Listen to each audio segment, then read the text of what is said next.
महबूबा और इनसे मुलाकात हुई, बहुत अच्छा उन्होंने गाया। और समीरा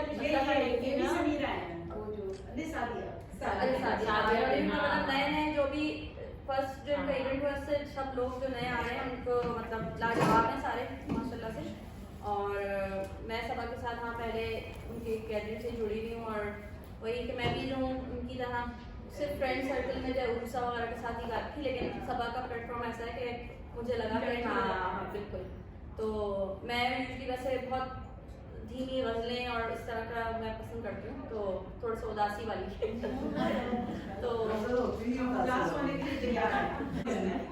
तो नासिर काज़मी की गज़ल है, तो ये मैं आप लोगों के साथ शेयर करूँगी। दिल धड़कने